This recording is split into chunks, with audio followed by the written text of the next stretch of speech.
आज पढ़ेंगे magnet. Magnet की एग्जाम्पल टू दूसरा क्लास। अब दूसरा क्लास में क्या पढ़ेंगे अपन? तो पहला क्वेश्चन दो सजातीय ध्रुवों के ध्रुव प्राबल्य का अनुपात एक अनुपात क्या दिया हुआ है 4 दिया हुआ है और इनकी बीच की दूरी क्या दी हुआ है 3 मीटर दिया है। तो दोनों के मध्य बिंदु ज्ञात कीजिए जहाँ पर चुंबकीय क्षेत्र की तीव्रता 0 हो। अब हमारे पास क्या है, ये दो ध्रुव प्राबल्य हैं, इनका अनुपात क्या दिया 1:4 दिया हुआ है। तो अर्थात m1 की वैल्यू क्या दिया है 1x दिया है और m2 की वैल्यू क्या दिया है 4x दिया हुआ है। इस हिसाब से दिया हुआ है हमें, ठीक है जी। और इनके बीच की दूरी क्या दिया है, बीच की दूरी होती है d इक्वल दिया है 3 मीटर। अब अपन दो ध्रुव ले लिए, इनके मध्य बिंदु एक P कंसीडर किए, तो इनके बीच की दूरी कितना दिया है 3 मीटर दिए। अगर इसको a मानेंगे तो ये क्या हो जाएगा 3 - a हो जाएगा। ये तो क्लियर चीज़ है जी। अब फिर आगे देखते हैं, अपन कूलॉम्स लॉ के फार्मूला क्या जानते हैं। कूलॉम्स लॉ में क्या होता है, B इक्वल होता है μ0 4 पाई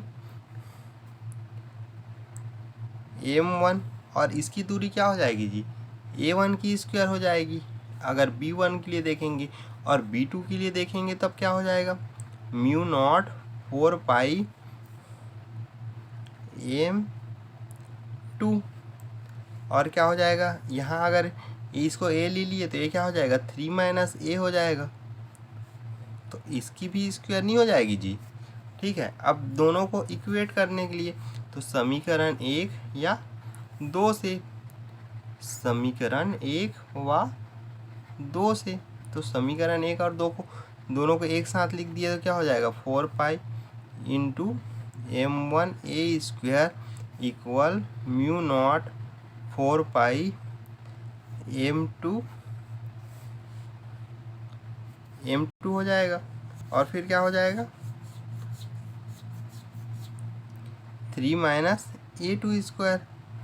a2 की स्क्वायर हो जाएगा, होल स्क्वायर हो जाएगा।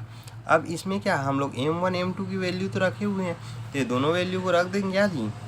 तो क्या रखेंगे, यहाँ से अपना ये दोनों कट जाएगा तो m1 m2 बच जाएगा m1/a² m2/3 - a की होल स्क्वायर। अब दोनों की वैल्यू रख देते हैं तो ax हो जाएगा अपान a² और ये क्या हो जाएगा 4x/3 - a²। अब यहाँ से x भी कट जाएगा, तब क्या देखेंगे कि यहाँ क्या बच गया a² और 4/3 - a की स्क्वायर बच जाएगा।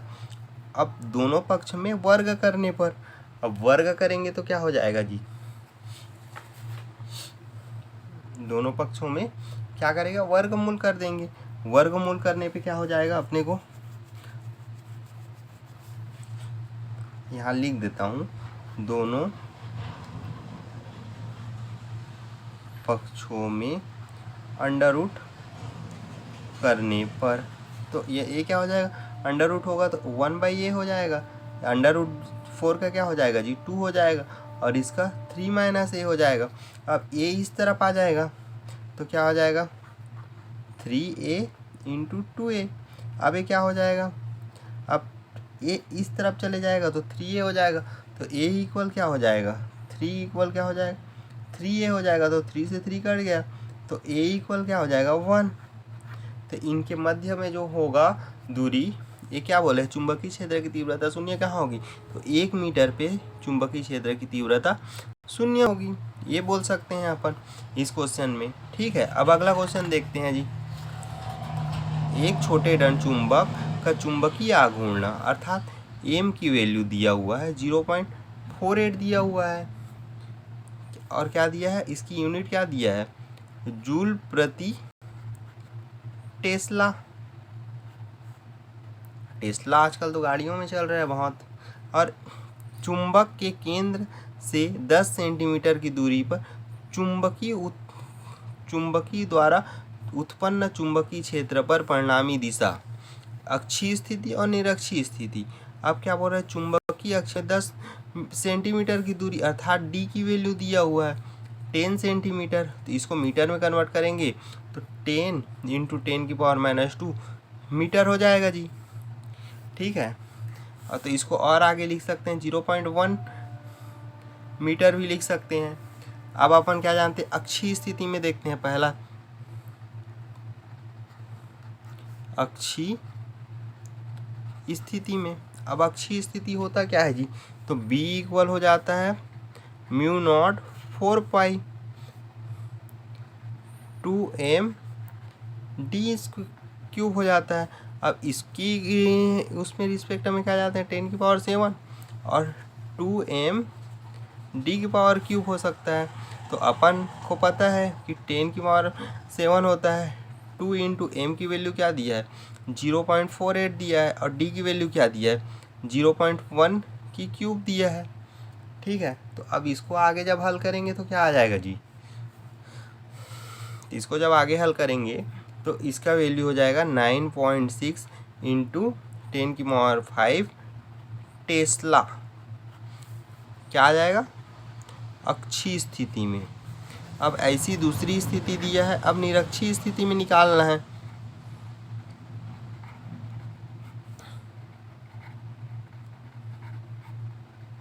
अब निरक्षीय स्थिति में फॉर्मूला क्या होता है, B इक्वल टू 4 μ0 4π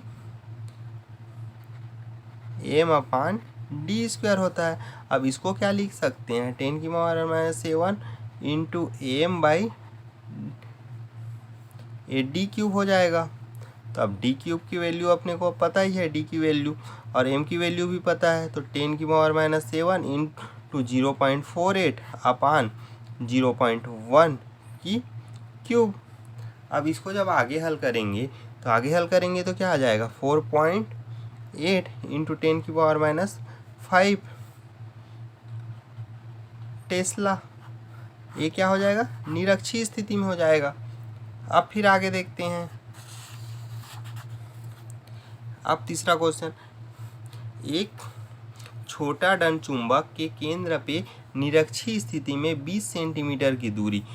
अब अपने को D इक्वल क्या दिया हुआ है, D की वैल्यू जो दिया है 20 सेंटीमीटर दिया है, 20 सेंटीमीटर दिया है। तो अपन सेंटीमीटर को मीटर में चेंज करते हैं, तो 20 इंटू 10⁻⁻2 कर देते हैं, और ये मीटर में लिख देते हैं।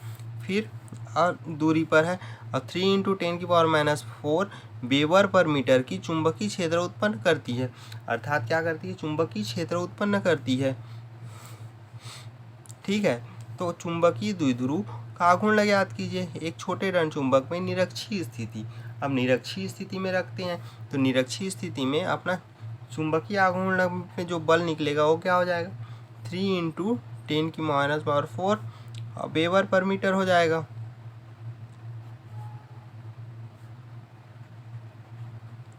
मीटर स्क्वायर हो जाएगा। अब अपन निरक्षीय स्थिति में फार्मूला क्या जानते हैं जी, mu equal to 4π into m/d² जानते हैं। अब इसको जानते हैं अपन, तो AP इक्वल इसको और आगे क्या लिख सकते हैं 10⁻⁷ m/d³ हो जाएगा। अब तो इसको इस तरह से जानते हैं, तो अपने को क्या पता है, F की वैल्यू पता है, D की वैल्यू पता है, M की वैल्यू निकालनी है। तो इसको आगे देखेंगे तो d² अपान 10⁻⁷ m। अब इसमें वैल्यू रख देते हैं, F की वैल्यू क्या आ जाएगी जी, F की वैल्यू है 3 इंटू 10⁻⁷ 4 इंटू D की वैल्यू क्या है 20 इंटू 10⁻⁻2 और 10⁻⁷ हो जाएगी। तो अब पूरा हल करने पे क्या आ जाएगा आंसर, तो 24 एम्पियर मीटर आ जाएगा की स्क्वायर। ठीक है जी, इसका आंसर ये आ जाएगा।